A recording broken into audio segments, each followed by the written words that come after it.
Well, hello again, race fans, and welcome to an actual live broadcast of the International IndyCar League right here on VirtualRacing.Network.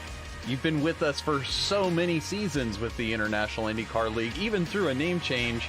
Well, here we are for the first time at the Detroit Belle Isle Grand Prix, the Detroit Grand Prix circuit at Belle Isle in Detroit, Michigan. Of course, it's a 2.35 mile, 3.78 kilometer circuit in the heart of the United States. And what a great opportunity to introduce also for the first time this new race sponsor, Camp Quality.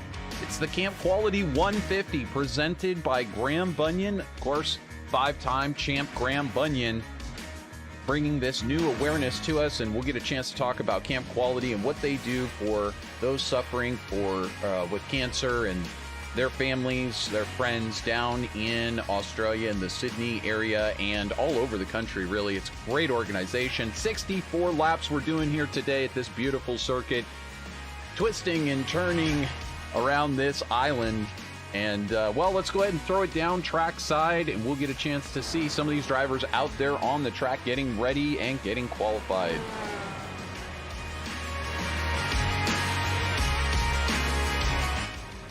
So here you see David Strid taking to the streets. And once again, this very different, novel for the International IndyCar League to visit here. I think it's just a sign of the changing times, and of course matching up with what the real-life IndyCar League is doing, IndyCar Series is doing, and that is there's just more road courses than there are ovals at this point.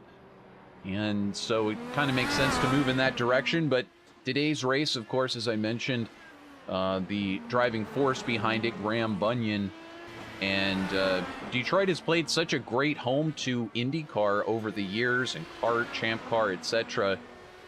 This track now being phased out in favor of a downtown Detroit track, and kind of bittersweet because the track itself, as you see David Strid now making his way around the track for his qualifying effort. Last week's winner here, David Strid, and we'll get to the points here just a moment. As these drivers now trying to get in their first qualifying laps. But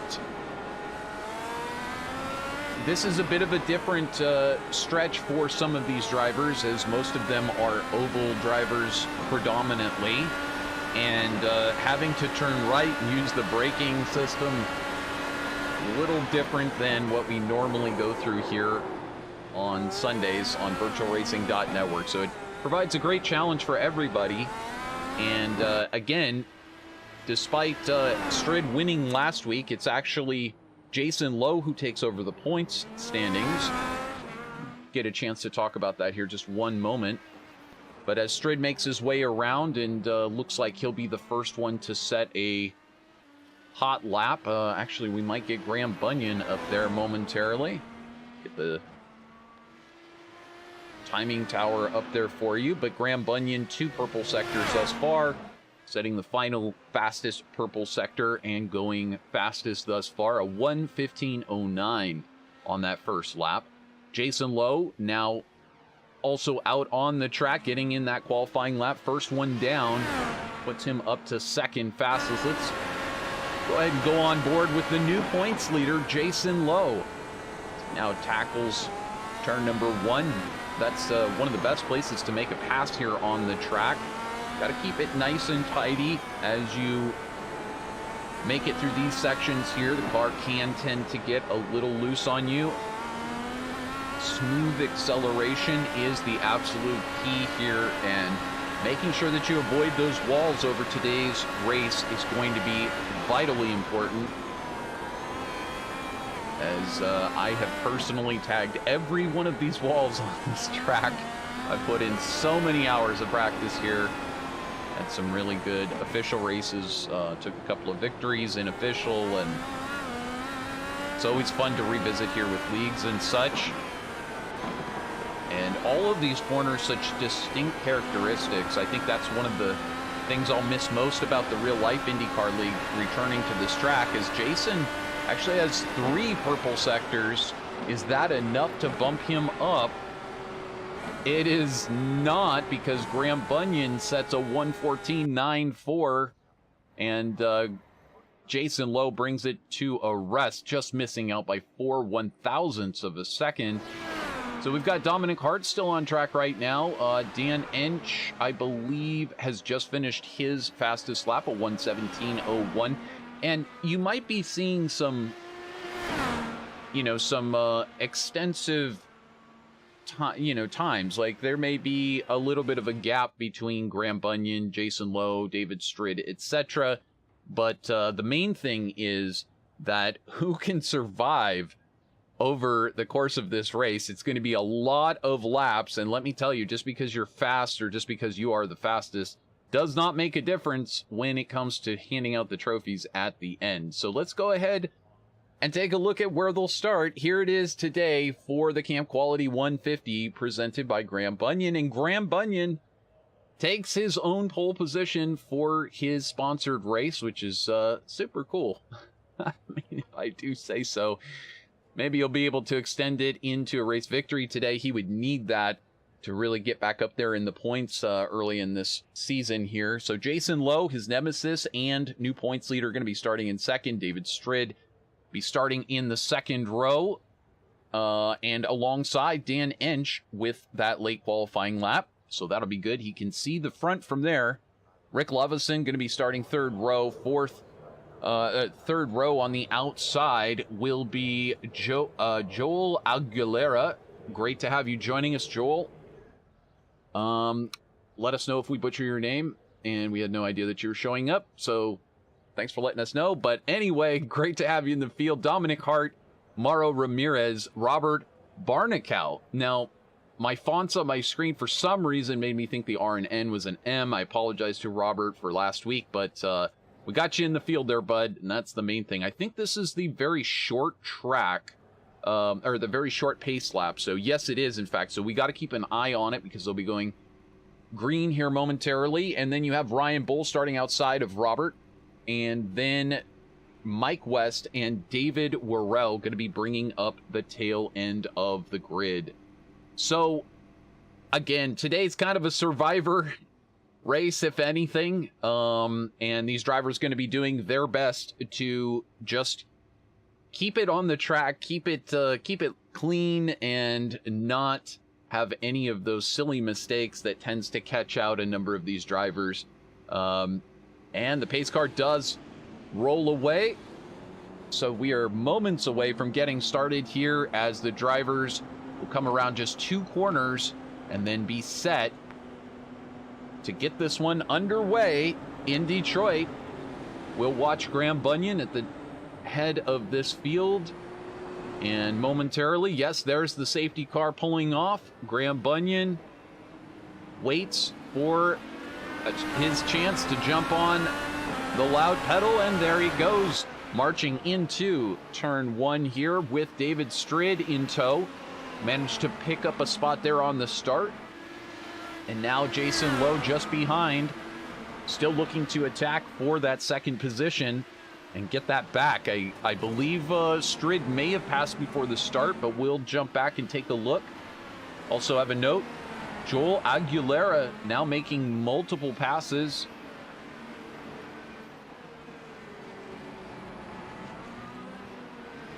So we look back, there's Joel racing with that Aero McLaren Schmidt-Peterson Motorsport livery. And but back up at front, it is Graham Bunyan who continues to lead, and he's pulled out several car lengths over his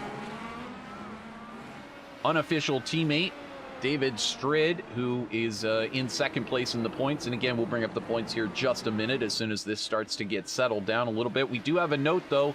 Looks like Mike West and Robert Barnicow coming together. Perhaps Ryan Bowles, I'm getting a note, is also involved in an incident. There you can see him on the screen having a moment. And so a number of these drivers already getting into incidents. I think we have Mike West tagging the wall again. So these drivers going to need to make it back to the pits. There are no yellow flags here.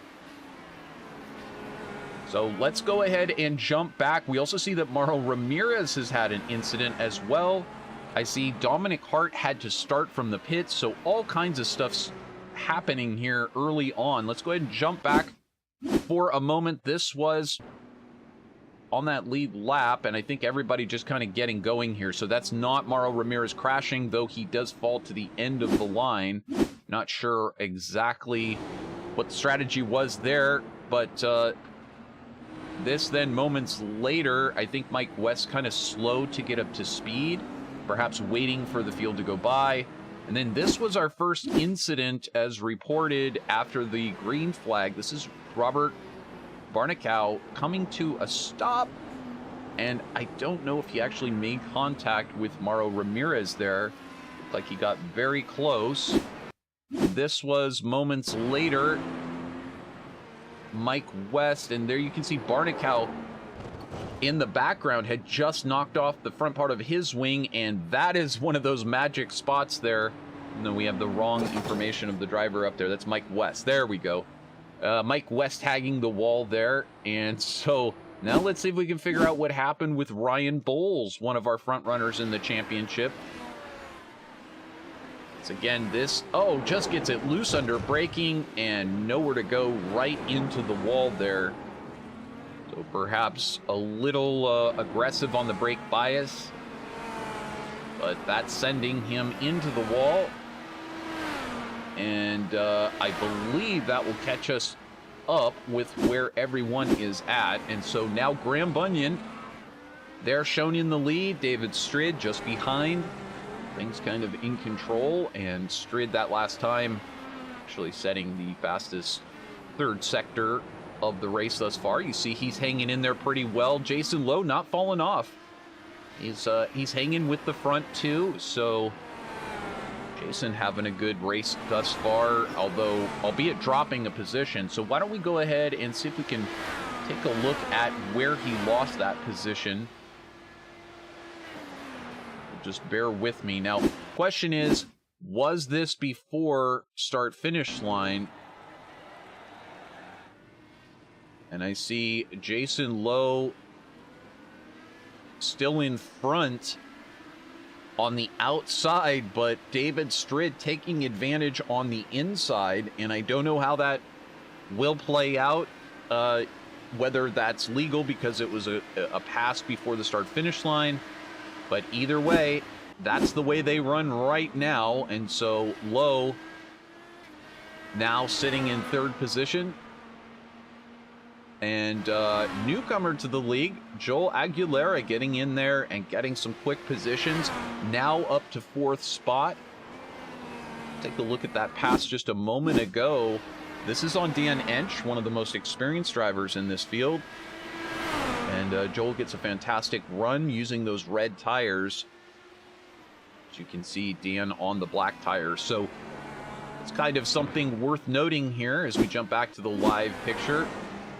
We've got everybody on those red tires except for Dan Ensch and Dominic Harte. Now that's going to play a role because you do have to use both compounds, but I will read you what Dan Ensch sent to me earlier. He says, they've eliminated fuel strategy as far as trying to save a stop, but tire strategy and entire other matter. Reds will not do well in the required 16 laps stints to make it on fuel. You possibly could stretch to 17 and make really good time on Reds for the last 13 laps.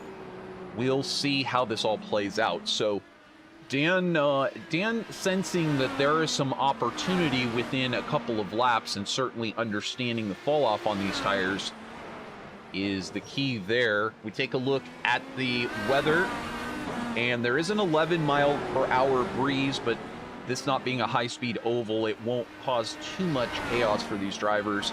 Just maybe a little bit more headwind or tailwind as they head down the track.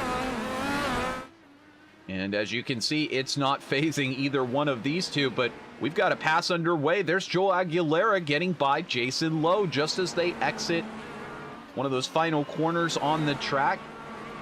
So Aguilera up into third. Fastest lap of the race, the previous lap. And this last lap a little bit slower, but still faster than everyone else. 116.15 to the last lap of 117.04. So a second a lap faster for Joel. And if I were David Strid or Graham Bunyan, I would start noticing that that gap is coming down very quickly. And who is this guy, Joel, to come out of nowhere and start the challenge process? Well, as you know from watching here on VirtualRacing.Network, it's actually become somewhat of a tradition. At least once a season, we'll get somebody who comes out of nowhere and manages to give our leaders a pretty good shake.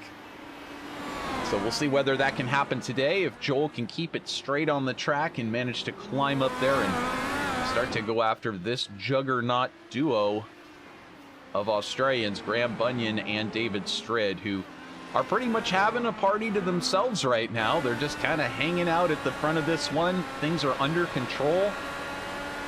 And so it's probably a good chance right now for us to throw those points up on the screen. We'll keep watching this battle here. But you can see it. It's Jason Lowe who's taken over the points lead by a small margin over David Strid. And Julian Altena, as a result of not racing last week, has now fallen a couple of positions, so he's in third. He's also not racing this week, which actually hurts him because there's only one drop race week per season. So as a result, he's already begun to hemorrhage points here in this season, and it's kind of out of his control.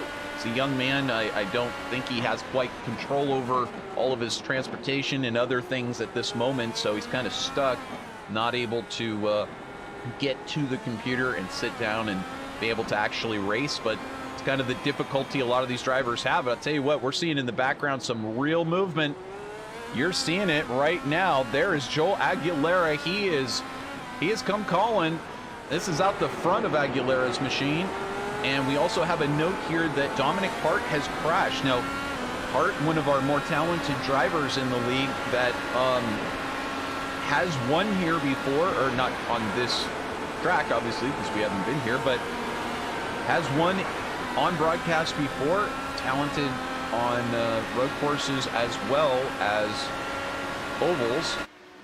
Keeping an eye on this battle here, and then we'll be able to get back to Dominic Harte. And also seeing a note that Mike West has crashed as well, so that'd make a couple of crashes for Mike today so far. Not having the day that he would like. Aguilera sizing up Strid. All three of these drivers on the same tires, so that not a factor between them. Aguilera now closing in on the back of Strid for second place on lap number 8. Once again, you're watching the Camp Quality 150, and we'll be taking a couple of breaks here today and learning a little bit more about Camp Quality and what they are doing for the kids, the survivors. You see what looks like David Strid hitting the wall. It could be a little bit of net code, but either way, Joel getting the run. There they race into turn 1, and Joel will snag that position. Well done for Joel. So now move him up into the second spot, and he's going to have to pass one of the best one of the best IndyCar racers on iRacing. He's the 5-time champ here of the International IndyCar League for a reason, and although he is still suffering a bit from his recent surgery, actually Graham choosing... So Graham's done this before, as now Joel Aguilera will take over the lead. Graham realizes this is a championship. He's not out there to fight a driver over just one race. Doesn't want to take a chance on making contact. He's going to keep to his guns, so to speak, and that will give us a chance to celebrate this new driver, Joel Aguilera. Doing some pretty amazing stuff, putting down some pace here, 116.15. And So far, I'm sorry, 116.15, his best time, 117.43. Last time by, while he was trailing David Strid, this time by a 116.46.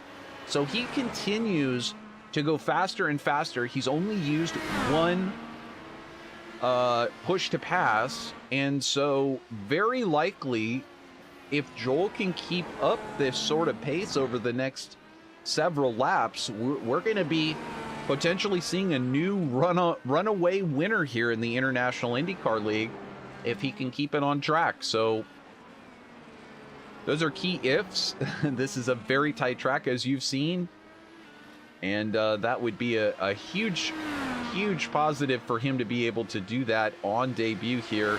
And just goes to show you, hey, if you want to get out here, you're good at this iRacing IndyCar thing, hey, get on out there. The link is down in the description. Click on through and jump on over to the iRacing member page and click join, and you'll be talking to Jason Lowe. You'll be out there on Saturday for the practice session. Just vet you, make sure that you know what you're doing behind the wheel, and the next thing you know, you will be out there on the track. So let's go ahead and see what happened to Dominic Harte. This was some laps ago. Oh, wow, right into the fence. That's a rough one. Let's see if we can tell exactly what happened from on board. It's just coming down into super tight braking section, and it just looks like he did not get that car slowed down enough. So I'm not sure if he just had difficulty that particular lap. Sometimes you're looking at other data. This is Mike West. Oh, I see. At this point, it looks like he's already got potentially a damaged car, and there into that wall as well. Again, you know, as much as this track has the appearance of being a simple point and squirt track, you know, just point the wheel over there, jam on the gas. For example, the corner that Joel just went through, that whole complex is such a rhythm complex. You really don't even get the effect when we jump on board. It's hard to tell when you race it how you actually have to get in the rhythm, but this whole track is just, there's so much rhythm and knowing exactly the right points to accelerate, exactly the right points. The braking is fairly straightforward here, honestly. Hard braking into the corner here, and then trying to come close to clipping that apex, get the right exit. This corner here, so easy to go a little wide, put it in the wall, so easy to go to try to make it shorter.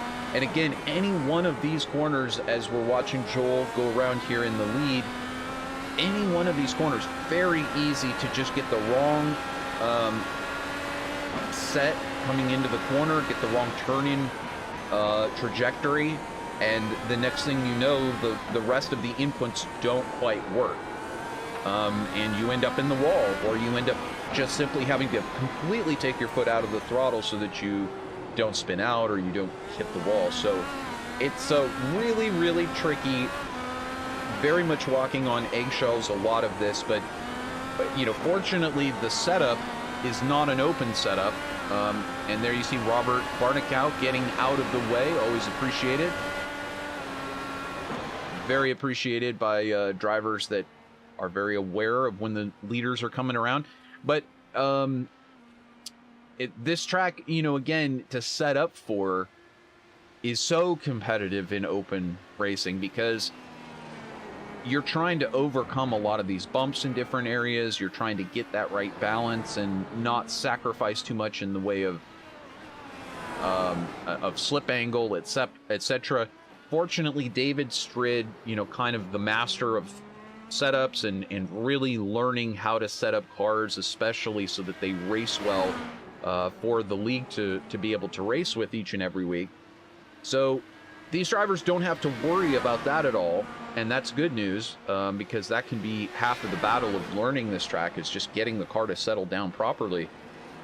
But it's still one of those things that you have to really learn the line, learn the inputs, and Graham Bunyan, David Strid, setting up multiple practices through the week for other drivers to come out, participate, and I think some of the drivers took him up on that. I think one of the drivers, Mauro Ramirez here, running in 6th place. He's picked up a couple of spots here today. A couple of drivers saying they just don't have the time to learn the track. Howard Livingston, one of those drivers, and Manuel Gomez-Esteban not able to make this week's race as well.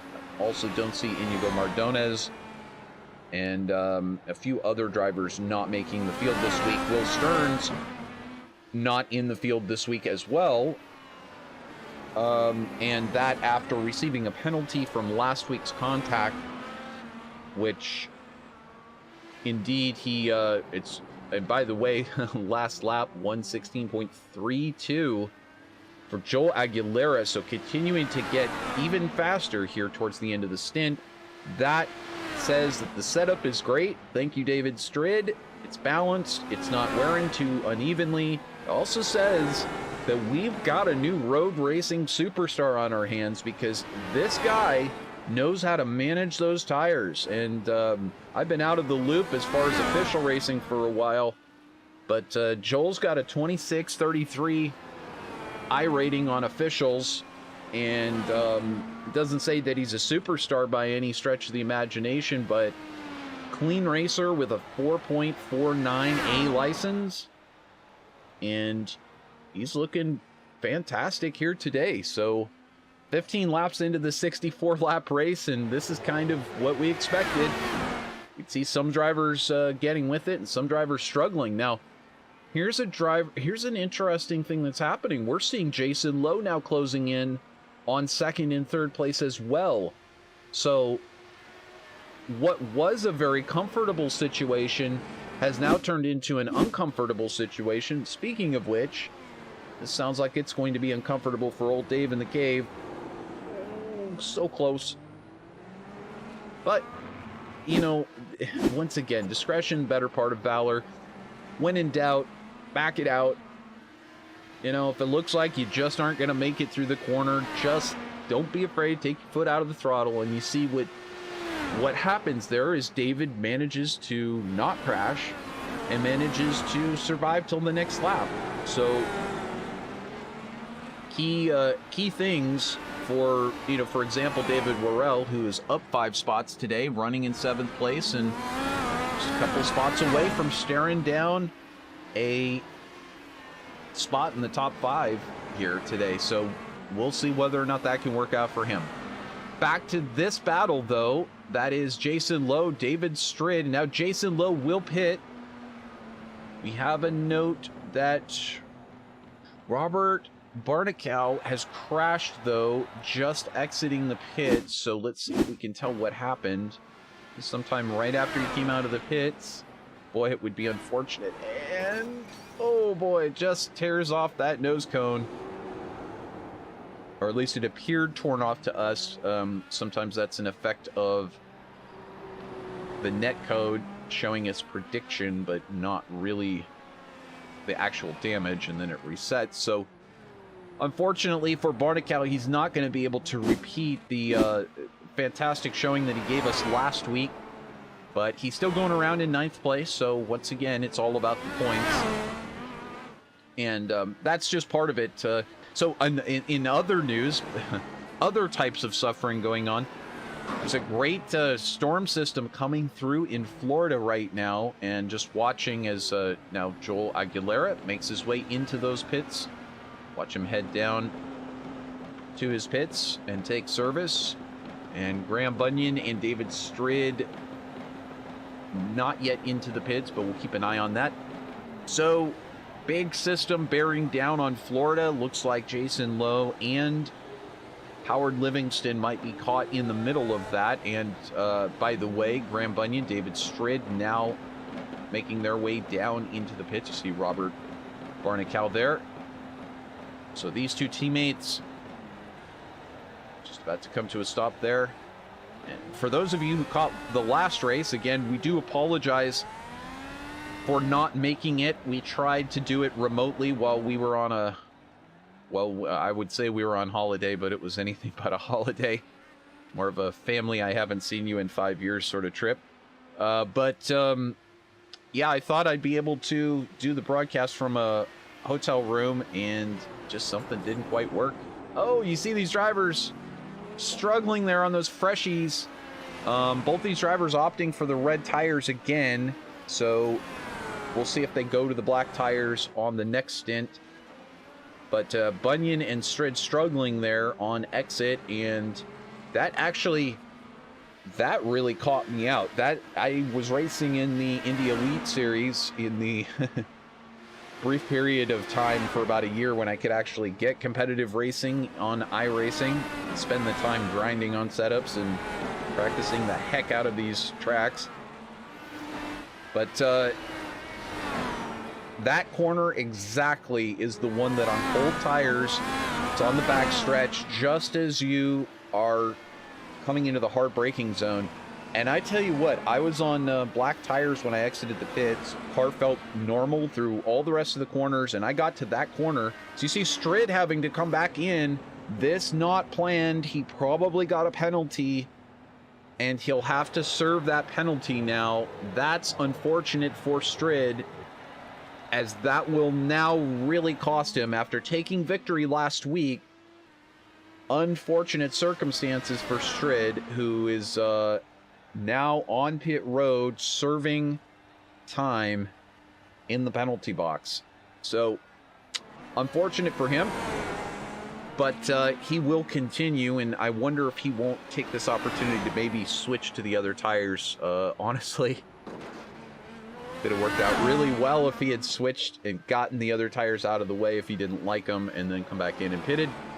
But speaking of speedy drivers, laying down some purple sectors here. Aguilera looking to add to that best lap total, a 1:15.24, new fastest lap for Joel Aguilera, who's getting it done here in a hurry. And he really doesn't need to. He could take his old foot out of the throttle a little bit. He's managed to put over 21 seconds in just 19 laps on the field. So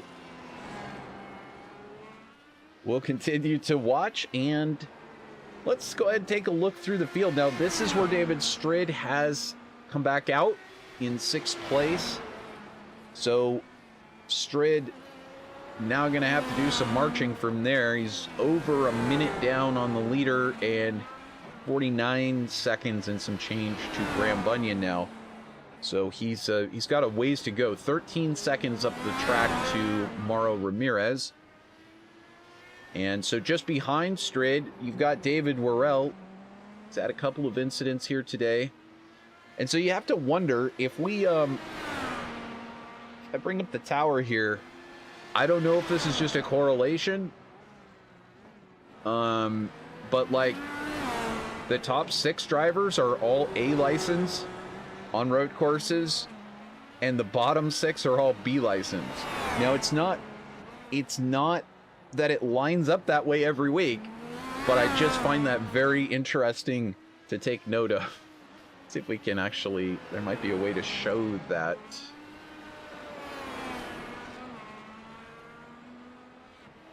There you go. So it's let's see if we can do it by position. I don't know if it's going to let me. Sometimes it's a little crazy how this wants to actually work, but you can see everybody's licenses there on the right hand side. And of course that does matter a bit. It's just a statistic. It's not really, I mean, honestly, it's more just so that drivers that are safe get promoted faster and can race in things like these Indy cars faster. And, you know, for others like Robert Barnicow, he, you know, maybe he doesn't spend as much time on iRacing in official races, so that may be why he's shown with the rookie license. It doesn't really make any difference. It's not really an indicative of their actual talent. That's what you see out there on the track. And I tell you what, Joel Aguilera is getting it done, and he's managed to pick up about 25 seconds on 5-time consecutive champ Graham Bunyan. Now, again, continuing with the storyline of suffering, now Graham had to get in for some surgery, and he took quite a long time off to recover, but unfortunately it's kind of just some sort of, just some complications from that surgery that have just continued, some things not quite lining up right, and so still in pain.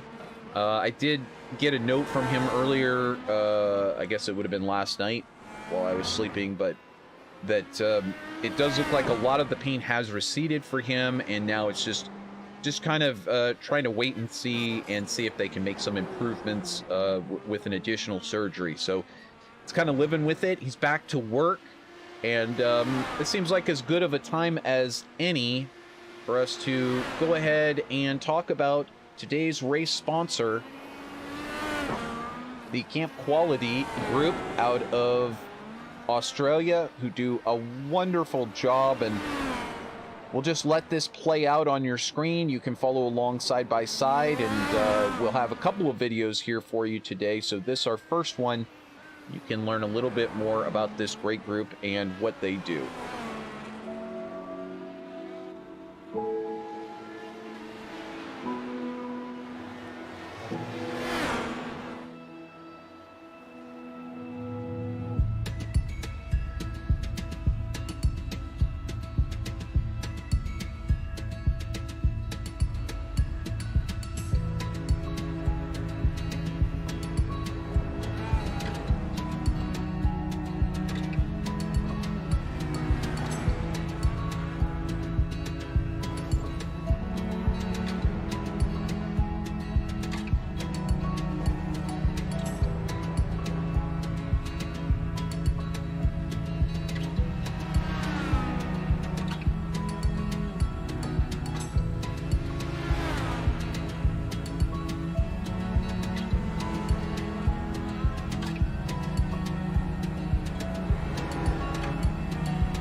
So there you get a good sense of what they do. A particular video, not with the voiceover, but you can see everything there on your screen.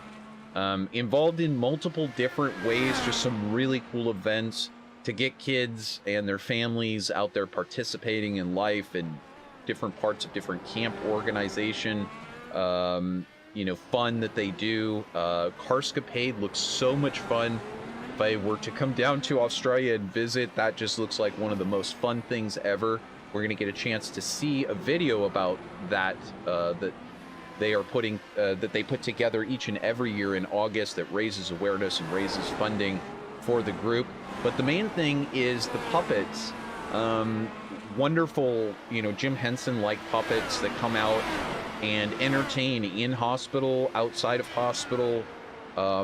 Taking what's such a serious subject, which is suffering with cancer or having a loved one who's suffering with that, and really bringing some smiles and some laughs, and teaching everybody that, hey, we can all laugh, we can all have a good time, even if we're suffering with cancer. So we'll get a chance to see more again later, but a great chance to find out about them from Graham Bunyan, solid gent who, of course, works in healthcare industry and brings consolation and relief to a lot of those families who are suffering with grieving themselves, and suffering with loved ones who are suffering in the hospital. So, but back to the race. It's season number 16, race number 4 here at the Detroit Grand Prix, Camp Quality 150, and you are watching live here on VirtualRacing.Network. We're just a little over a third of the way done with this one, as you see race leader Joe Aguilera getting by Mauro Ramirez and putting him a lap down. Now just 4 cars remaining on this lead lap, as really David Strid and Graham Bunyan have had their issues, and Joe Aguilera, I mean, Graham's been pretty solid. David Strid having a penalty, but Graham's had absolutely nothing pace-wise for Joel, who has just been scintillating out there today. Last lap a 17.09 for Aguilera, and really everybody else about the same pace or a little bit slower. So it's going to be Aguilera's to hold on to here today. He's got, as you can see, it's one thing to get out there, get in the lead, go fast, but I mean, from here on out, that's 30 plus more laps that 29 more laps that you've got to hang on to this thing. And good luck hanging on to that bucking Bronco. And I'm just telling you, I'm not trying to put like the scare of death into anybody's ear or anything, but I mean, these cars just get weird randomly as you go through the race. I don't know what it is. It can seem so under control and like, oh, you're feeling the tires, you're feeling where the grip is at on the track. It's like a sixth sense. And then the next thing you know, nothing makes sense. Like, car doesn't want to turn right into the corners. You're like, I don't remember the fronts going away on me like that, but they are. Or for some reason, the car just doesn't want to accelerate the same way coming out of the corner. It throws off your rhythm. You got to gather stuff back up. So Joel's got his hands full here. He's going to have to keep it together and not make any silly mistakes for the remainder of this race. In the meantime, Graham Bunyan can do what he does best, which is to just put in laps. Now, he's running in second place here. And I mean, it's not typical to see Graham Bunyan struggling on pace to match the leader on a road course, but he is human after all, and he's maybe not always the fastest guy on the track every single race. He is beatable, shockingly, as we've seen a couple of times this season, somebody else getting in the win column, but Graham knows how to get it done, and certainly Graham knows how to win championships, 5 straight, in fact. And he's done it with some amazing challengers who have stepped up to the plate, both on ovals and road courses. So he's kept his nose down.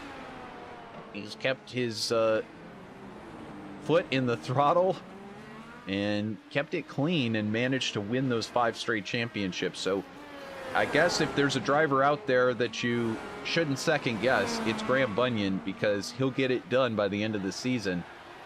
And now we do see that Rick Lovison making his way into the pits. It's popping out of, I believe, 8th place.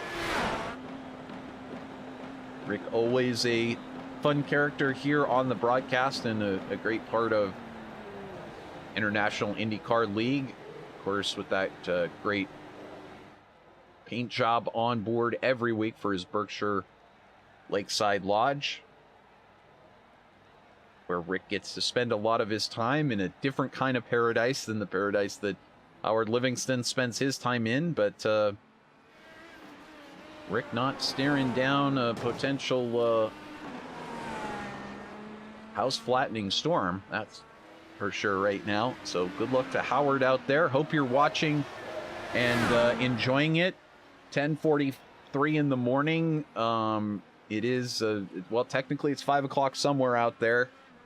10:43 in the morning down in Florida. You know, it gets real hot some days. It's probably not too bad right now, but like, for example, down in Baja, Mexico, got to spend some time down there a little bit when I was young, and I came to understand, it's honestly, it's the same way in Southern California some days, but I mean, by 11 o'clock, you better have all your work done, and you better be indoors, because it's up over, 95, and you're in the direct sun. So at that time down in Mexico, the only thing that was safe to drink was the beer, not really the water. So, by 11 o'clock, you are uncorking them.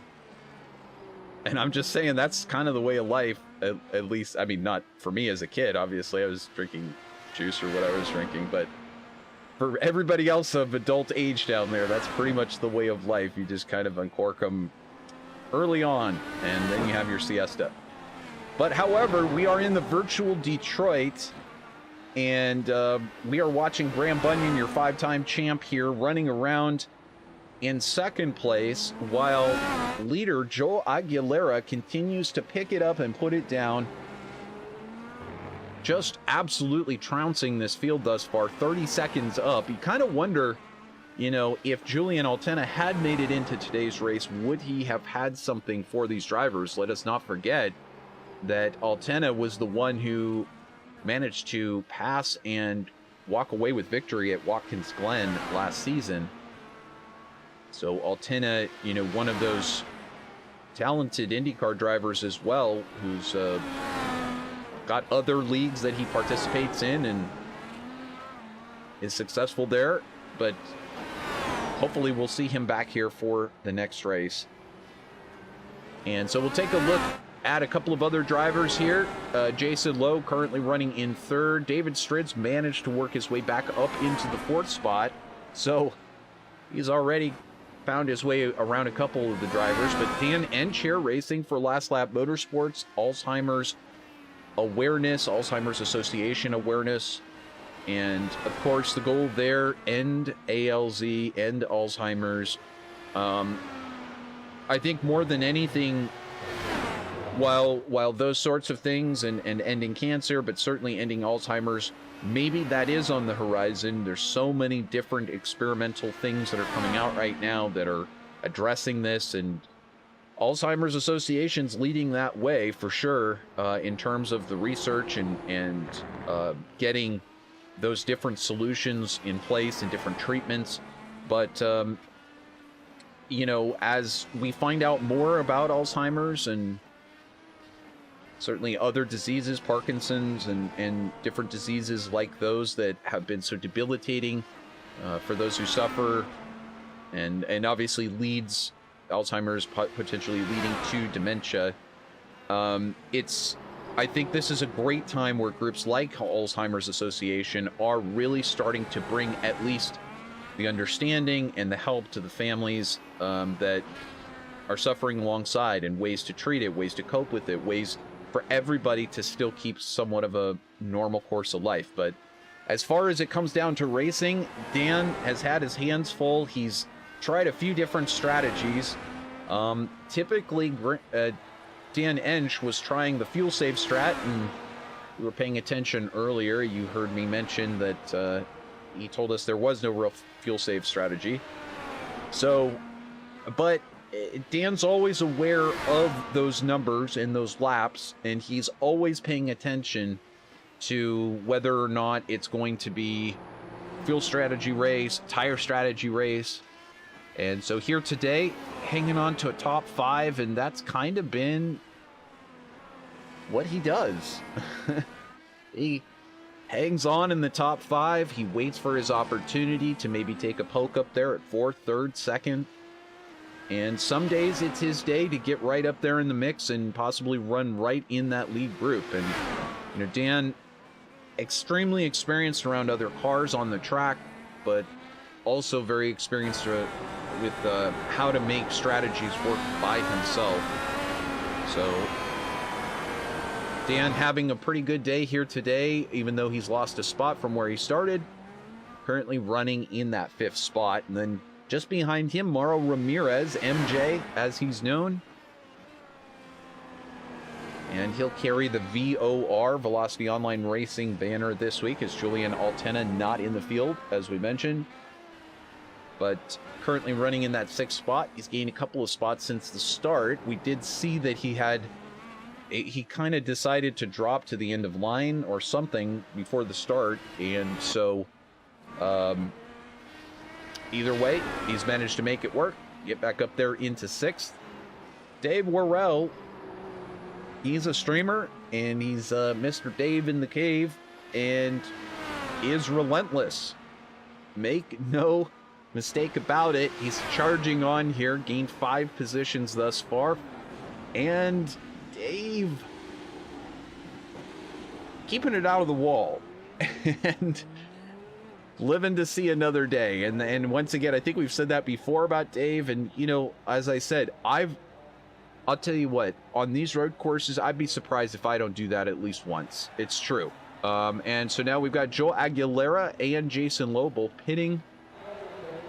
Aguilera basically up an entire lap on Lowe, so he will not...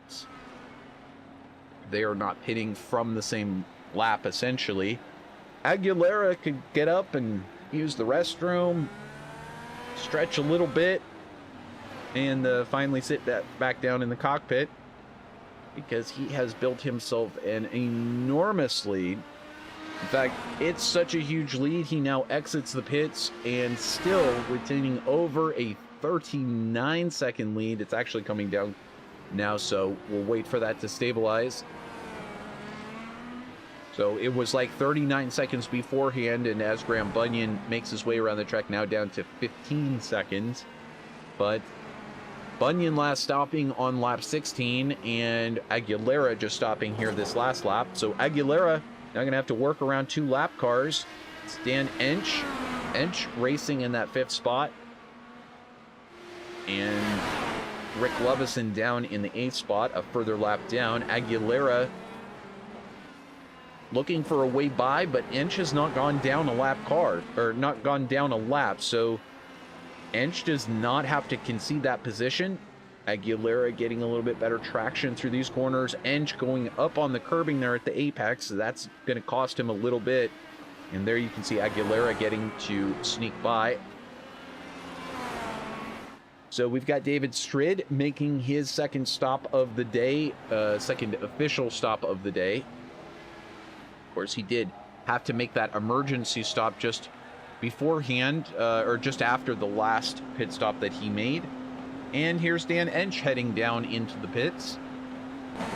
Graham Bunyan making his way down, and that stripe, you know, the timing stripe, I mean, it's not as hard as some tracks. Even some of the ovals are more difficult, but it's not easy to make it and get right there at the exact right point down to the right speed, because you basically exit the final corner and then you have to make a real judgment call as to when you're going to stamp on those binders to get down to that pit speed limit.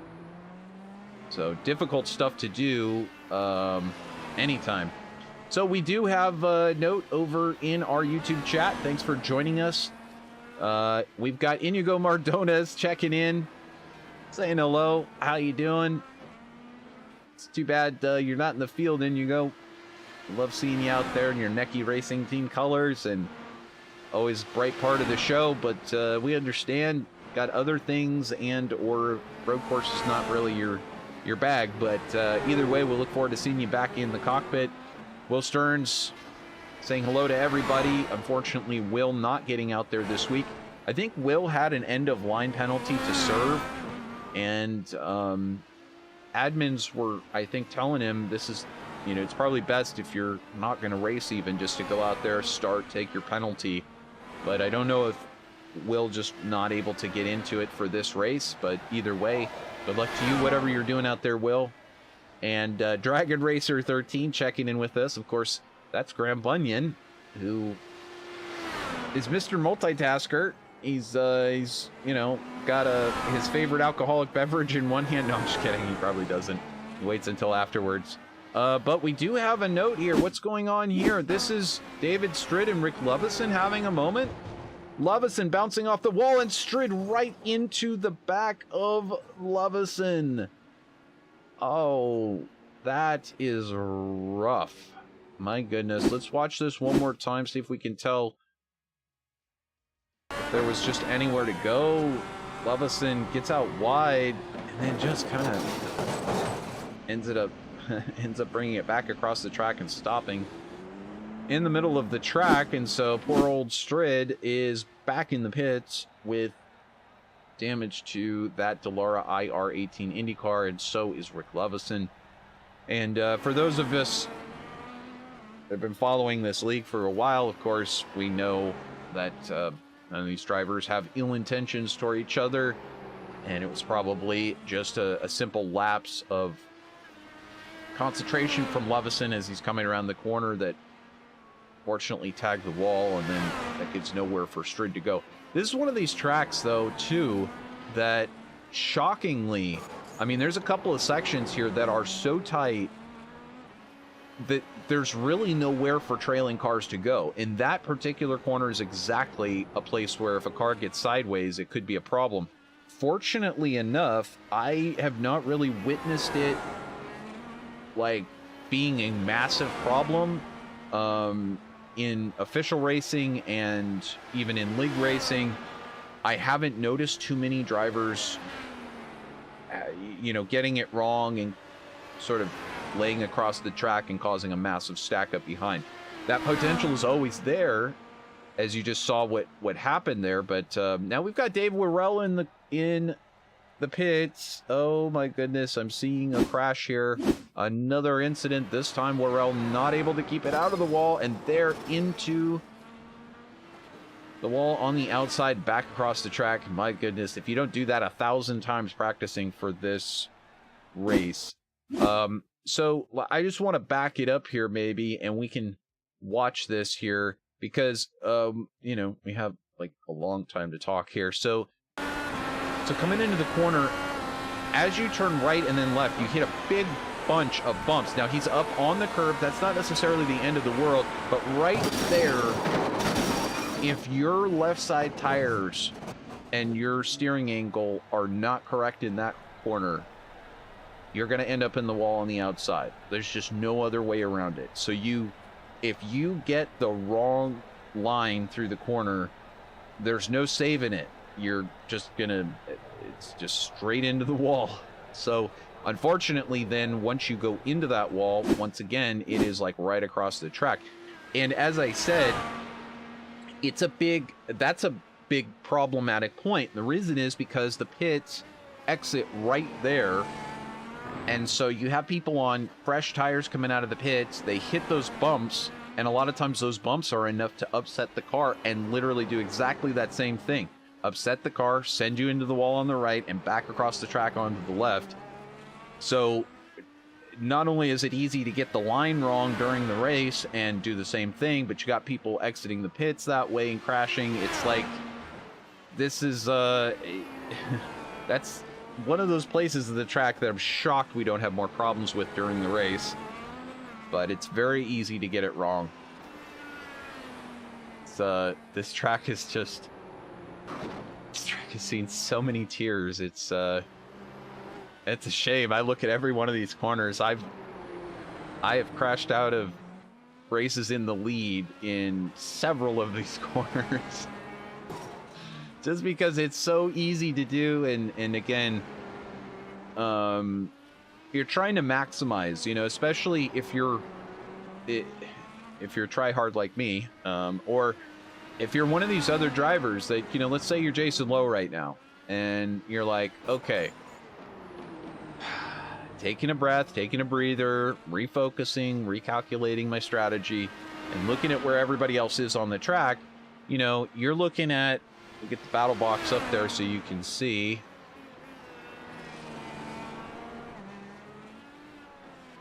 And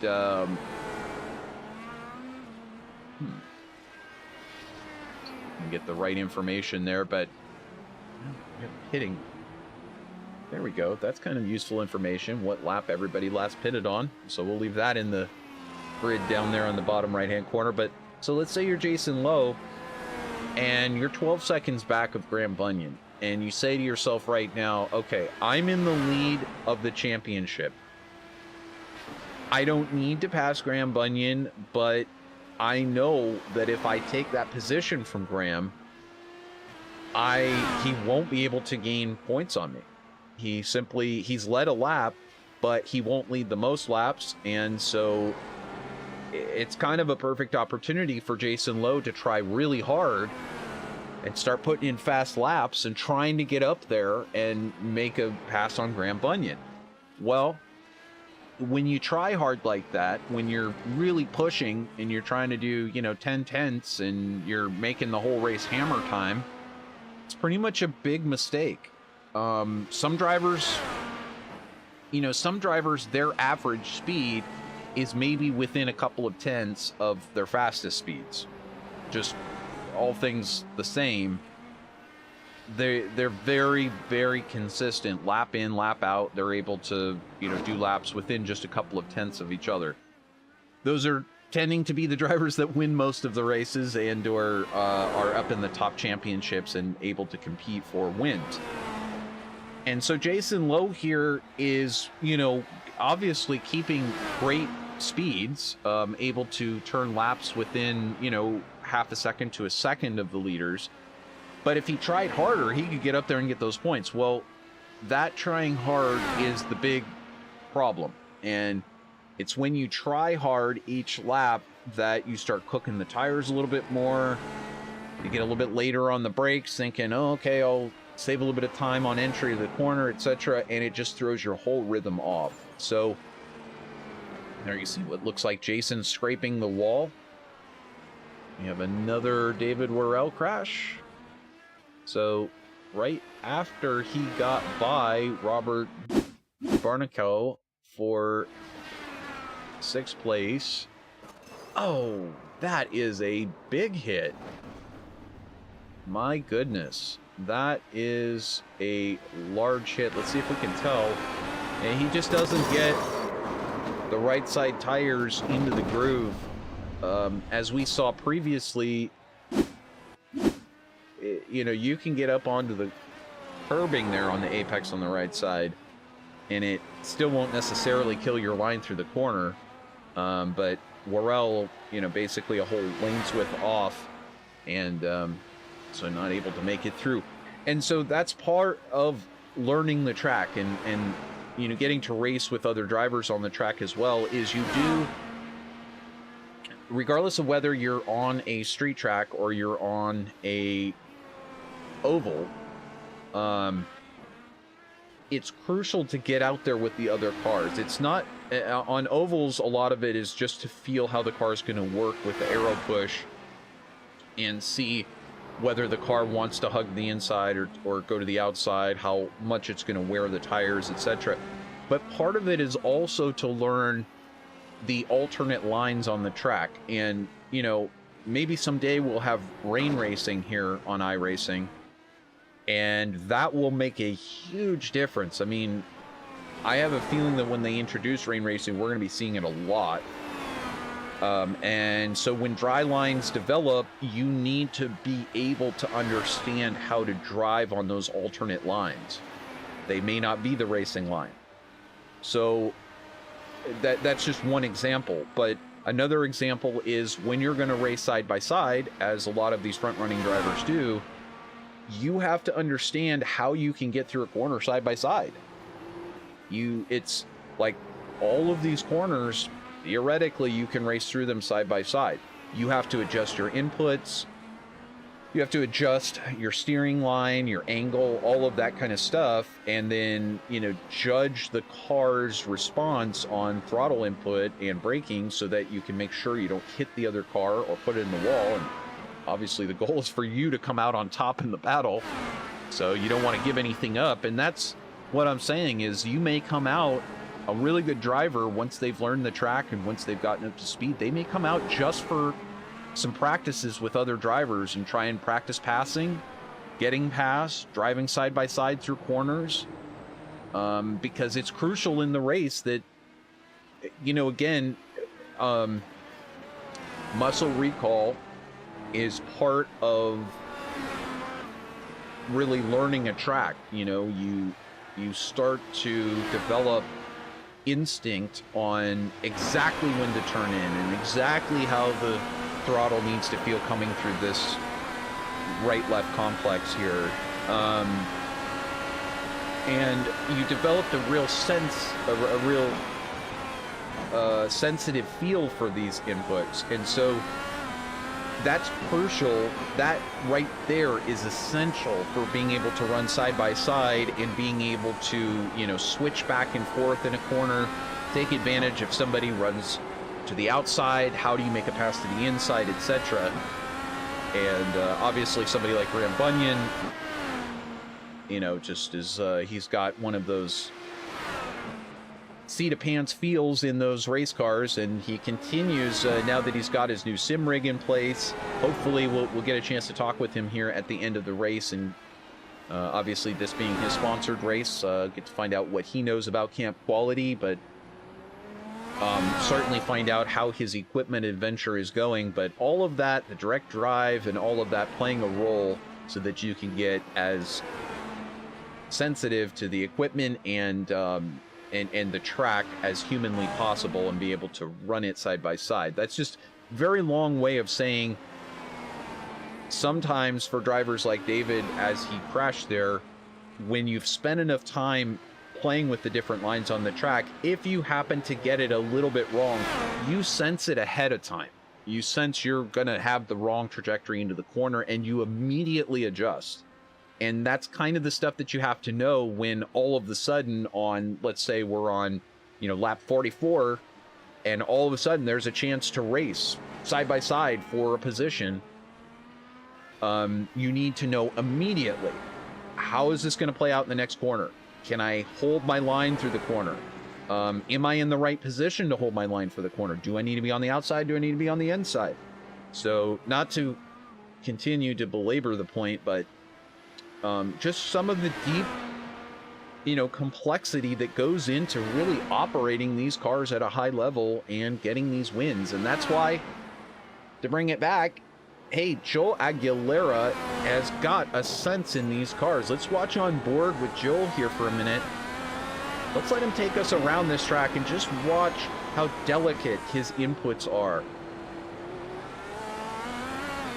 So we finish the final couple of corners here. Hard onto the brakes.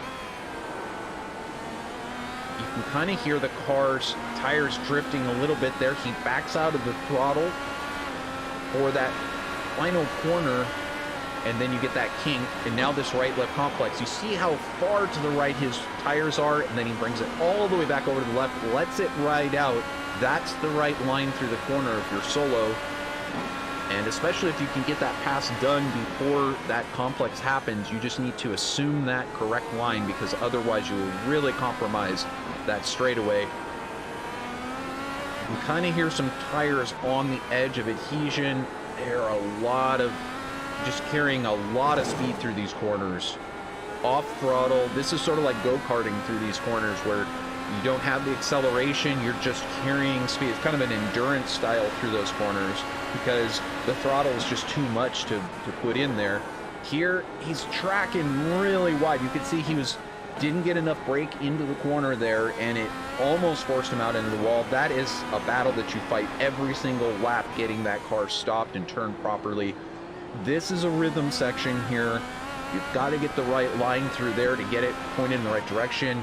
And once again, this corner, right out to the edge, and no telling whether that actually scraped the wall, but soon enough, if you scrape the wall enough, you can really end up in trouble, as we see Aguilera looking to get by here. This is Jason Lowe, who is in third place, and Aguilera about to put him a lap down. We're not going to move away from that. However, our fourth place driver has dropped off. That's David Strid.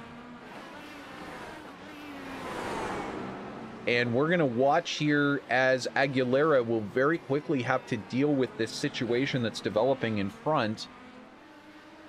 And Jason Lowe getting by Dan Ensch. Ensch once again doing the smart thing and getting out of the leader's way. We greatly, of course, appreciate that. Ensch been in both positions as a leader lapping, and obviously knows what it's like to have drivers not get out of the way.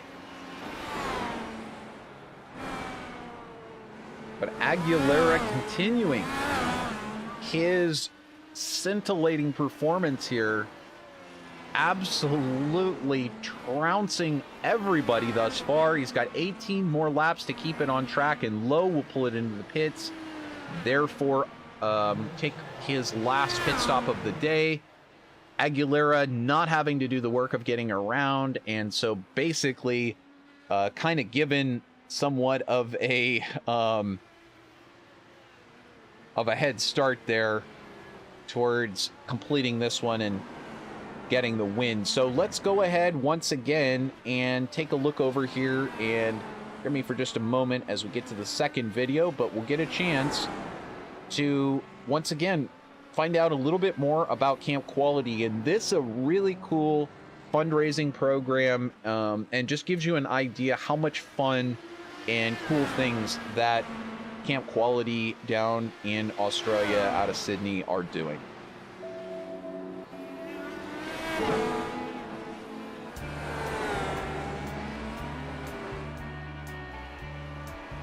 I can't explain Escapade in 3 words because I've heard a 4-word description that suits it to an absolute T. Party with a purpose. Escapade is a party with a purpose. It's a lot of fun. It's a 7-day outback motoring adventure. We drive through rural towns, some of the places that you'd never get to see. About 70 cars, themed cars, with 250 people all in animated costumes, which have spent a year fundraising for Camp Quality to then go on this week-long adventure. We get to have a whole lot of fun. Driving, laughing, just the mateship, the friends you make on the way. The laughs you have at night on the stupid things that you might have done, the turn that you might have missed, the kangaroo that jumped across the road, just a whole lot of fun. We go to the schools and support the puppets and teach the children that you can't catch cancer and not to treat children any different. Seeing the puppeteers interact with the kids, the reaction that the kids gave. After all the effort that we put in, what we got through the first school actually was a little bit of emotion. It was a real, and it was a highlight, like just to get to that first school, see what we're doing for the kids, see the message that these guys are getting out there. We pulled up at a school and we'd just done the puppet show, and this little kid came out after the puppet show and handed $1.60 over to one of the entrants because that little girl wanted to make a difference. The entrant's going, well, hang on a tick, no, is this your money? And she said, yeah, it's my lunch money. She goes, what are you going to do for lunch? She goes, well, I'll work it out. What are those kids doing about cancer? Yeah, when you go through these remote towns, we're like movie stars to the kids. They think all the Christmases have come at once, and you see the smile on their face, and that's just us rocking through. So that probably puts a big smile on my face and makes it all worthwhile because you've made a difference to these remote towns. An Escapadian is someone that has a huge heart. They spend hours not just on the event, leading up to the event, supporting Camp Quality through fundraising activities, building their cars. They come together as a family and they're just great mates, great people. It's a part of my life, and I'm a firm believer if people can give a little bit of something back to anything, the world will be a better place, and my heart goes for Camp Quality. I love Camp Quality's motto, laughter is the best medicine. Without doubt, if you can put a smile in your day, it will actually help you forget about the small things and help you get over the day and get over whatever you might be going through, even if it is cancer. But you compare it back to the challenge that are facing the kids that are being accommodated and that need Camp Quality. The challenge is nothing. It's putting together a car and it's just asking friends, family, businesses to help raise the money. What can I say? If you want to see the country, if you love cars, if you love camaraderie, if you love friendships, Escapade's the way to go. You get to see all those things in one hit in 7 days. Changes your life. Anything anyone can do to help this is a good thing.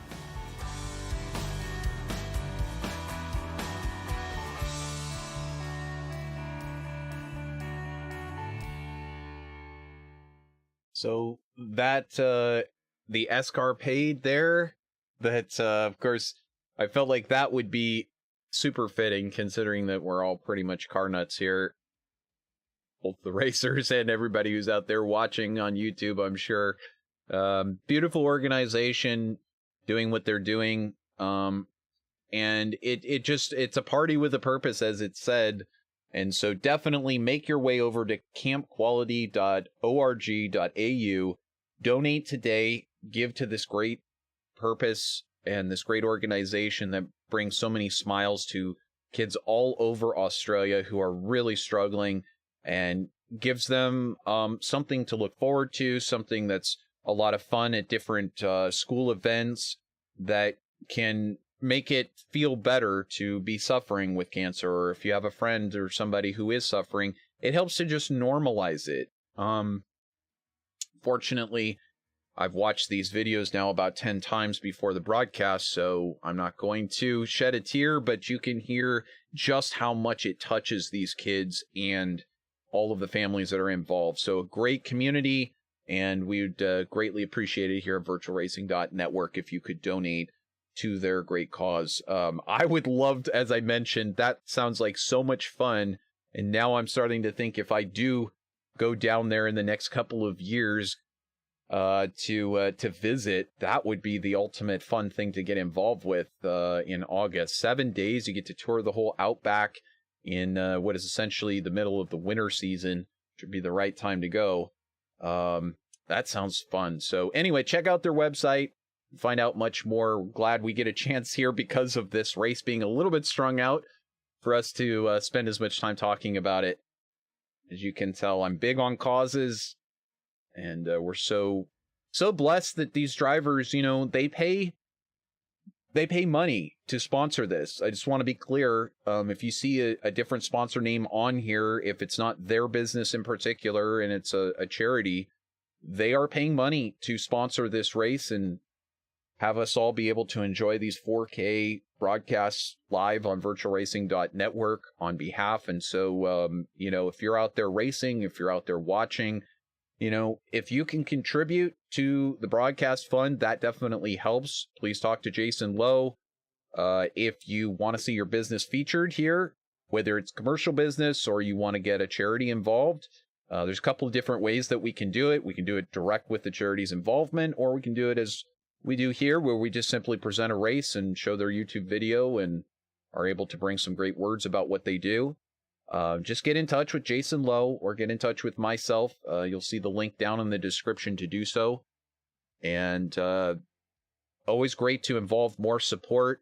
And of course, this great league, having such wonderful support for so many seasons from a title sponsor, or presenting sponsor rather, and that sponsor stepping away at the end of last season. And so a great chance to brand here with an International IndyCar League that be run generally before the real-life IndyCar races of the same day. We've gotten great lead-ins from Formula One, as they've had live events and live streams. A lot of times our events our races are getting promoted to those viewers. So it's a great chance if you want to see your company, your consulting company, or whatever it is that you do get featured, let us know. It's that simple. It's very affordable. So, but back to it here. Joel Aguilera getting it done. Absolutely. It's got 11 laps to go, so I'm going to try to refrain from too many superlatives. But what more could you say? A driver showing up out of the blue. Didn't even know he was going to be racing. And there he is out there, just able to absolutely put in lap after lap after lap. Fast, fast, fast. Last lap of 15.78. The only other driver even remotely close, Graham Bunyan, with a 15.61. And that was Graham's fastest lap of the whole race. Oh, Aguilera on cue. Spins, just almost loses it. Wow, that was so close. Perhaps the tire's starting to go away on him. My goodness me. That is one that the other drivers will look at and say how close he was to throwing it all away. We'll jump on board here. There you can see some of the porpoising, hobby horsing, whatever you want to call it, coming out of that corner. Just catching, I think, either the bumps on the apex or the or perhaps the curbing itself. I couldn't quite tell whether he clipped the curbing, but whew, my heart was in my throat, and I'm not even in the cockpit. You can just imagine what Joel felt on that one. And Graham Bunyan, if he could have seen that one live, well, of course, he is listening to this, I believe. That if he could have just if Joel had crashed and Graham had come around to take that position, it would have been the ultimate survivor. I told you so. And that's why we're watching on here. 10 more laps to go, and I'll tell you what, Joel's got to make it on these tires. Oh, he's out there, looks like in the outside wall. I don't know if he hit it. Again, it's tough to tell with netcode collisions. Sometimes it's predicting things like that, but Joel way too close to for comfort there. So I did want to take a look back while we were at commercial break. We did have this incident with David Stritt, and that was why he was in the pits getting damage repair. Oh, just straight on. Did he just exit the pits prior to that? And he had exited 8 laps earlier than that. So it wasn't a case of fresh tires out of the pits. He just simply did not get the binders on hard enough or fast enough. And that's what I'm talking about.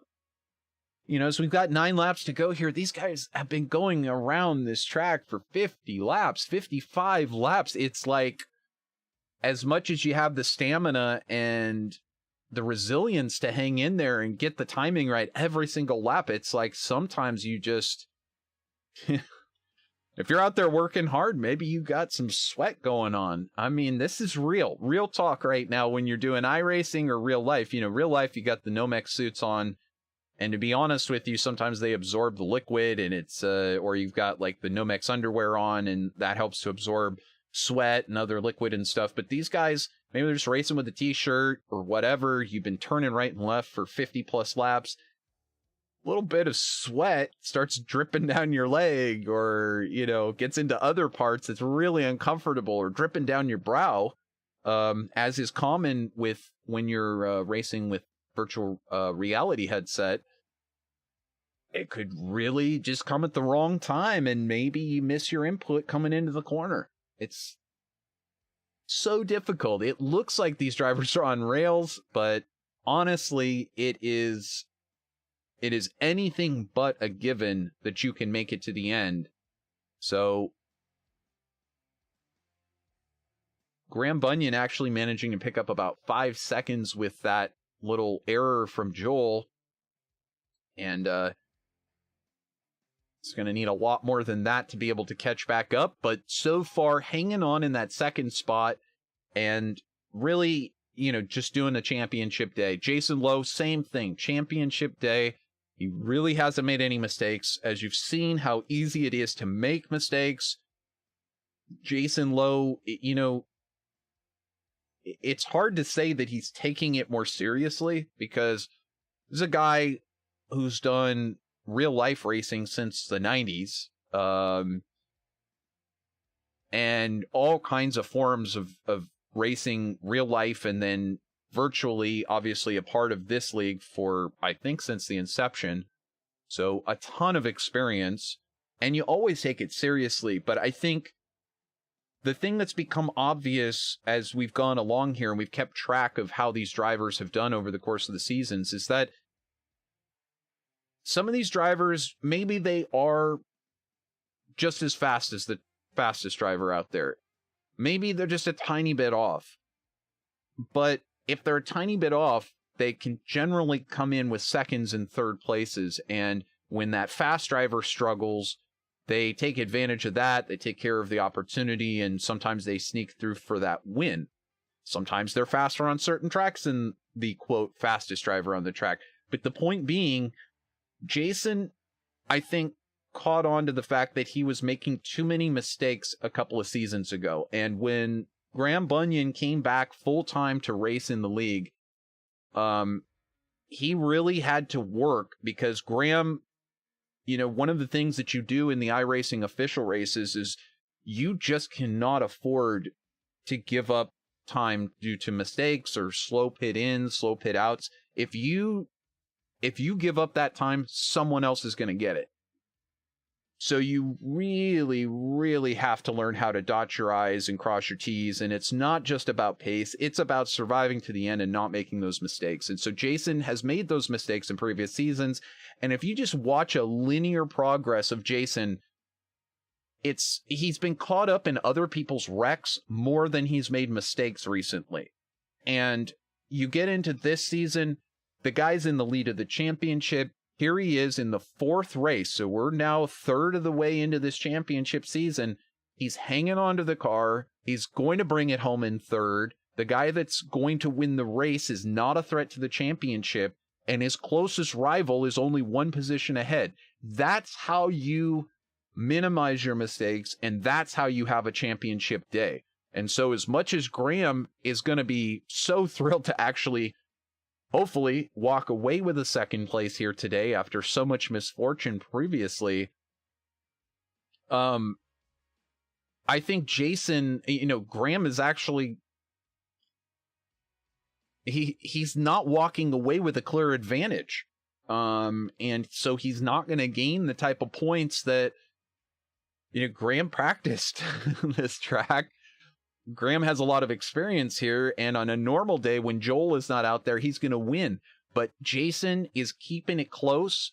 He didn't even have necessarily the pace for David Strid early on, but he's just kept it on the track. So once again, it's a game of multiple different strategies, but at the end of the day, even the pace doesn't matter as much as just keeping the car on the track, pointed in the right direction, and not making those silly mistakes. And Jason Lowe today going to benefit from that dramatically. Joel Aguilera continuing here, just under 5 clicks. He'll get 4 to go, this time by the stripe.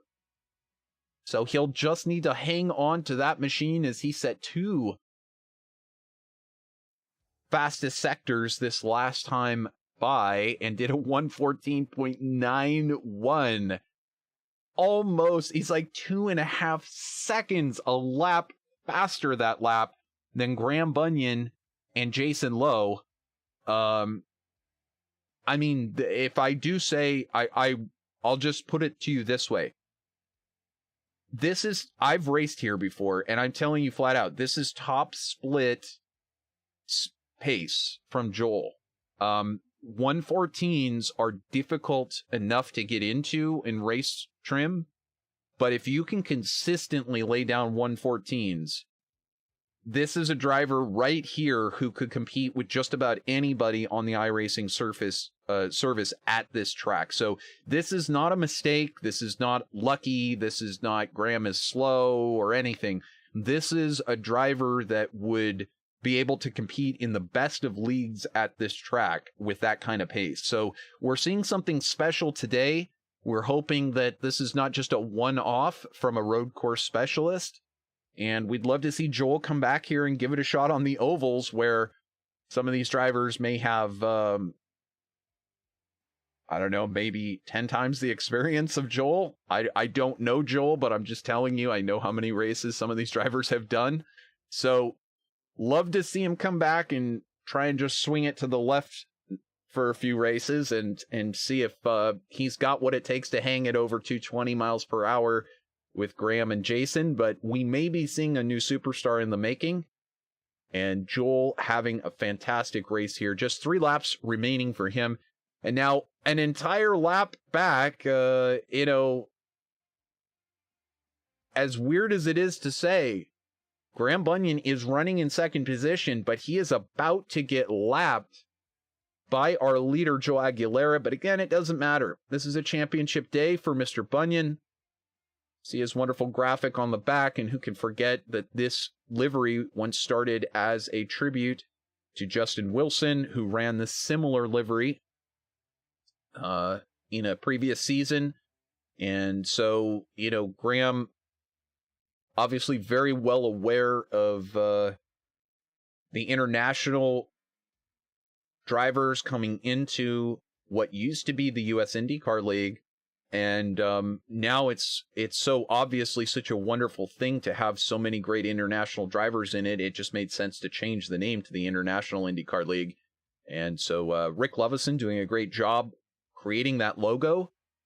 And all of these drivers really playing a great part here in putting together a wonderful, welcoming international community. And you see that in Joel Aguilera there, who's coming in. And I want to say he's from Spain, because I see part of the flag is from Spain, but honestly, I do not know.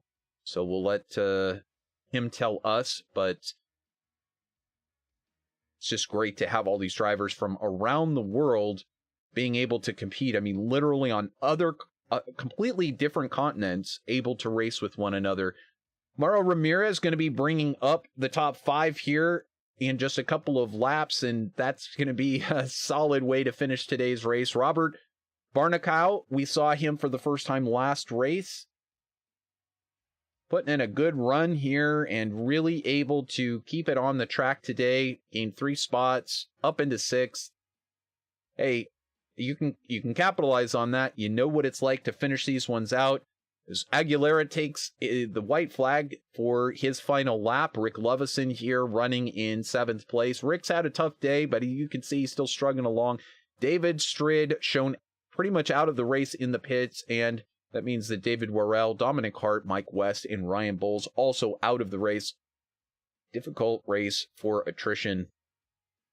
So we watch on here as Aguilera continues his way around the track.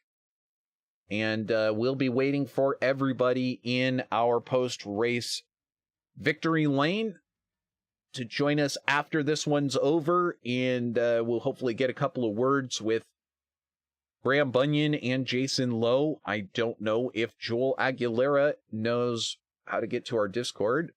But nevertheless, Julian Altena asking if Mauro listened to his advice so far. Well, hopefully he got that top 5, but I'll tell you what, story of the day belongs to Joel Aguilera. Fresh to the International IndyCar League and fresh to VirtualRacing.Network's coverage of iRacing. Joel Aguilera, your victor here for the Camp Quality 150 at the Detroit Grand Prix. Congratulations to him, and I think he'll pull it to a stop and exit his vehicle. And once again, we'll look forward to seeing him make his way around, and hopefully he can make it into as these drivers, they have to continue now on the track and complete the laps that they're on because they're still racing. The winner coming around and finishing behind them. So Graham Bunyan and Jason Lowe still on hot laps here. Lowe just about to finish that lap, and Bunyan technically just behind him on the track. So we'll wait for them to finish up, and we'll get the final results there in just a moment. In the meantime, once again, greatly appreciate you watching today's race. Stay tuned for post-race interviews coming up here very shortly. And maybe that's a little too loud. There we go. So we'll be bringing them up here, and there is your final results up on the screen as Graham Bunyan cannot wait to exit the cockpit. Absolutely fantastic race here today from your winner, Joel Aguilera. 2nd place going to Graham Bunyan. 3rd to Jason Lowe. He'll keep the points lead heading into our next race. Dan Ensch, a solid top 5. He finished where he started in 4th, and once again, he just continues this march of potentially ending up in 3rd place in the championship once again. Just got to keep your eye on this guy because he knows how to finish, Dan Ensch. Mauro Ramirez taking 5th place here today. Good solid top 5 for him as well. Robert Barnacow taking 6th. Rick Lovison, David Strid, David Worrell, Dominic Harte, the last of your top 10, with Mike West and Ryan Bowles, both experiencing issues earlier. And so we're going to check and see as soon as we can get these drivers into post-race here. And we apologize for... Oh, we do see that Joel is available to us, so we'll get a chance to talk with him. Since we have Dan Ensch, I think let's go ahead and see if we can grab Dan. I'm not sure if he's available yet. Hey, Dan, are you available? Yeah, I'm here. There he is. The man who started in 4th and he finished in 4th. What a fantastic race finish for you. Talk us through it. Was it the struggle fest that you were expecting out there? Was it difficult to keep speed up, keep the car out of the wall? How was it today for you? Oh, this place is, it requires so much focus. I mean, you can't think about strategy. You can't think about tire choices. You can't think about your girlfriend in 1980. You just got to keep on trucking ahead and watch every turn and try to remember where you are on and which wall that is that's coming up in your face. It just takes so much. I'm totally drained right now, to tell you the truth, and especially with Mauro chasing me in this Camp Carey 150 today, because he was on me the whole time. I don't know, did he have a little bad luck early on? Because he was a little bit ahead of me at one time. He did get caught up in a couple of small incidents, and so we did not catch how much time he spent in the pits, but I think everybody kind of getting their taste of little incidents here and there. Joel Aguilera, you'll have to back up the broadcast and watch it, Dan, because he just about lost it and put it in the wall from like a minute plus in the lead. So I think everybody kind of feeling what you're saying there about how difficult it was to keep it together. And, you know, this many laps, 65 laps on such a twisty track, so difficult. But, you know, this brings to a close our road courses of the season. I bet you're looking forward to getting back to some ovals and getting somewhat of normalcy back in the schedule. I don't know. As strange as this season's been, I've actually done better on the road and street courses than I have on the oval. So maybe I'm looking at this backwards. But yeah, the old L.org car came through with a few bumps and bruises today, but we got it home in good shape, and I'm happy with the outcome. Well, congratulations. I guess any day behind the wheel of a IndyCar on Sunday, and you come home top 5, you even get better than that in 4th place, and you get awareness out there for ending Alzheimer's. And anybody else you want to thank before we move on and see you for the rest of the season? Well, I want to thank Graham for the work he does for Camp Care, and all the good work he does for all the people that he's involved with. Really, he's just that kind of guy, and I want to thank him for sponsoring us today. I want to thank you for the broadcast and the fine job that you do every week for us, and I'm having a ball. And thank you, Jason, for having this league. Absolutely. My pleasure. Always great to have you on, Dan, and great to see you out there racing. You get better and better, it seems like, every week. So keep bringing that championship fight. We'll see you next time, bud. Yeah, by the time I'm 82, I might be competitive. Well, we've all got something to shoot for. Longevity is something you can do behind the wheel of a virtual race car. Good luck, Dan. We'll see you next time from Phoenix, man. Thanks, Trevor, and congratulations, Joel. So that's Dan Ensch, always a bright spot here on broadcast, taking victory last season and hoping to get another victory here this season. Today, you can see his championship fight in obvious form. And so now we'll get a chance to talk to our 3rd place finisher. It is none other than Jason Lowe, 3-time champion Jason Lowe, who, you know, albeit, Jason, you've had some races past couple of seasons where, you know, you've admittedly had some mistakes. It's been difficult to keep the pace up. You know, you've been taken out by other drivers. But today, I mean, you came in here with the points lead, and you're walking out of here in a 3rd place finish, but you kept your rival in check. He only got 1 more place than you. I mean, this is a championship day for Jason Lowe. Congratulations. Thanks, Trevor. Congratulations to Joel on the win, and of course Graham for 2nd place. I'm happy I kept it off the walls today. This place is brutal. It's bumpy, and there's a lot of blind corners, and man, it's a tough track. Sorry, I guess David Strid had some bad luck there a couple times. Sorry about that for him. He gave us an excellent setup. I've never gone as fast here in qualifying as I did today, and I was real happy with that. I was close to Graham. He still had the pole, but I was close.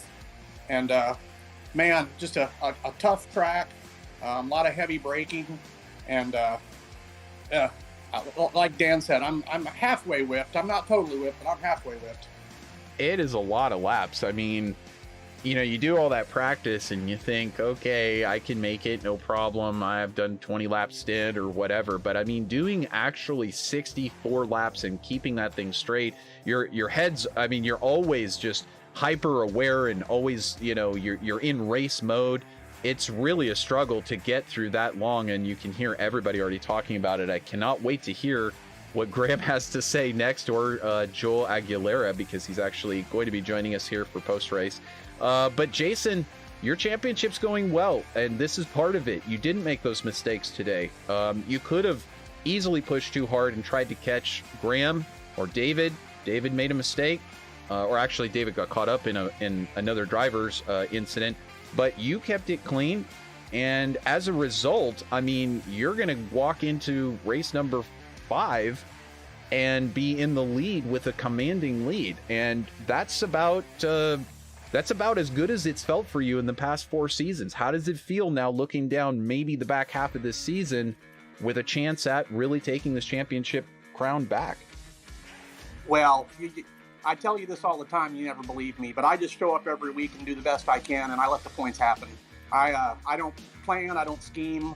I just do the best I can each week, and whatever happens, happens. We do actually have one more road course this season. The 7th race of the season will be Spa. So this was our street course. Our road course is still in front of us. And I know David Strid is really good at Spa. So I got to keep moving forward every week and just having a good time, enjoying the new members coming in. Actually, our winner today had to start near the rear of the field because that's our rule, because he was a new member. So, I mean, it didn't slow him down a bit. So I've got some fast guys joining. It's mixing things up a little bit. And, I mean, who knows what next week will bring. Our one friend, give me a second, I'm looking. Our one friend, Julian, wasn't able to make the race today due to a scheduling issue. And so I'm sure he'll be back next week, and he's another fast guy. So we've got a little bit in the mix this season. Graham had a surgery, and he's still recovering from that. I know that's not doing him any favors. So there's a lot of variables going on, and just looking at showing up next week and going back to some oval racing and having a good time.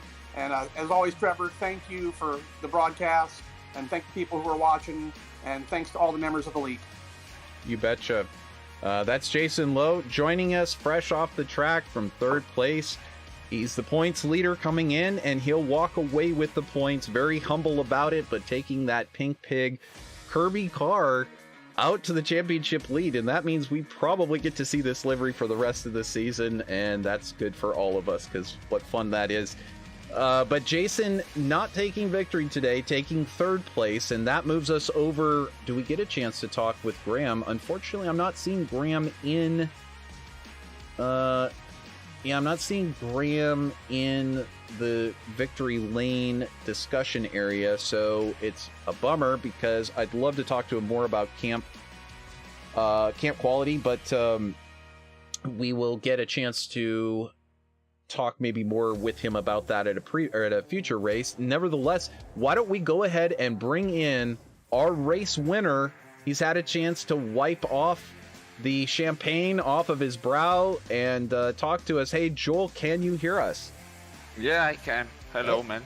Hello. Thank you for accepting me as a guest on your race. My pleasure. I'm so happy to have you join us, and obviously, congratulations. What an amazing debut race here in the International IndyCar League. And you came in here, you had to start towards the back, and you marched straight through the field. Graham Bunyan not really choosing to race you, and then your speed was just scintillating over the whole race. You were faster than everybody by a long shot. Congratulations. Just talk us through your race and what it was like today. Well, it was like hoping I could go to the front as fast as I could, because I was starting on the back and I didn't know that until the last moment. So once I saw I was faster, I started to slowing down a little bit just to don't crash. And I almost did on the final laps, on the lap 56, I think. I almost crashed. And I was like, oh, okay, calm down.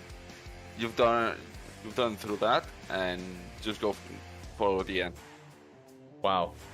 Well, we saw that moment that you had. I don't have the exact lap number, but it was with about 10 laps to go or so.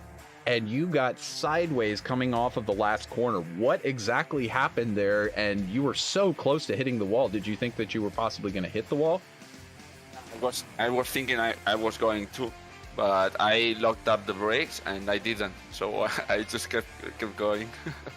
So I did a mistake using the piano on the inside, so it was a little bit bumpy. And once I hit the throttle, the car just spun out.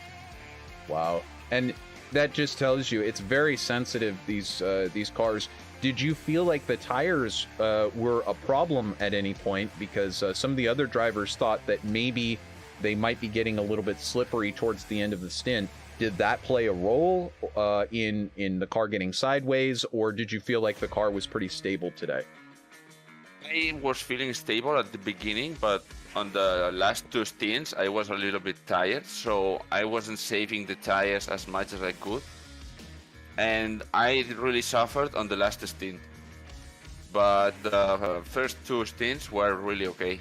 The setup was great and just felt everything right. Well, that is great news to hear. And David Strid is the driver who supplies the setups each and every week. So for your victory, maybe you owe a beer over to David Strid or something for setting you up with a good one. But either way, are you racing with any teams? And where else are you racing on iRacing? You doing a lot of official racing? You doing any league racing? I'm not on any team right now. And I used to race a lot of F3. That's why I know to road race. And now I'm moving to IndyCar, following Mauro Ramirez. And we are racing together as much as we can. I'm teaching him road and he teaches me oval. So I'm willing to do some oval race with you because I don't have the level as I do on road. That is really wonderful to hear, and not surprising to hear that MJ Mauro would be working with you like that. He's such a giving guy, and he's involved in so much here in the league and everything. But how cool for you. You get a chance to learn from him, and he learns from you, and works out well for both of you. So that means we get to see you for the rest of this season. Is that right? Yeah, I hope so. If my schedule permits me to be, I'll be here for sure.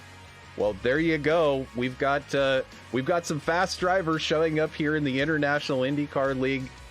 Joel Aguilera coming out of nowhere on debut and just absolutely trouncing the field. That is something that Graham Bunyan, Jason Lowe, David Strid, even Julian Altena is going to have to, maybe their hearts just skipped a beat a little bit hearing that, but Joel is going to be back. And so Joel, next week from Phoenix, it's a classic track. Do you have any experience at Phoenix yet, or is it going to be brand new to you? It's going to be a new race for me. Well, there it is, folks. Make sure you subscribe here on VirtualRacing.Network, like this video, and tune in next week, 10 o'clock Eastern time. You get a chance to see Joel, the winner here, take on a brand new track. How will he fare? Hey, Joel, congratulations. Great race today. One for the record books, and we look forward to seeing you the rest of this season. Anybody else you want to thank before we move on? I want to thank Mauro Ramirez for accepting me and teaching me a lot of things on the oval, and I wanted to thank all of you for accepting me as a guest on the middle of a championship. Absolutely. It's our pleasure. Always great to have great new racers joining us. So thank you so much, Joel. We'll see you around, bud. So that was Joel Aguilera, fresh into this league and absolutely somebody to circle, dot, underline, and put a big frame around, because this is somebody who has come in on the fourth race and shown that the road racing mastery is there. Can he do the same on ovals? As we mentioned, you're gonna have to tune in next week. In the meantime, we do, of course, want to say thank you so much to Graham Bunyan, who finished today's race in second place, but of course he's always first in our hearts. Certainly bringing camp quality to our attention and what they do down there. Of course, make sure to head over to campquality.org.au and make your donation today. Find out more about what they do, and we'll look forward to seeing all of these competitors as well as you next week from Phoenix. Same time, same channel. Hit that big red subscribe button so you don't miss it. Click that like button so that you get it in your feed, and we will see you here on VirtualRacing.Network. On behalf of the whole league and everybody else and myself, Trevor Greenfield, have a wonderful rest of your week. Bye-bye, everybody.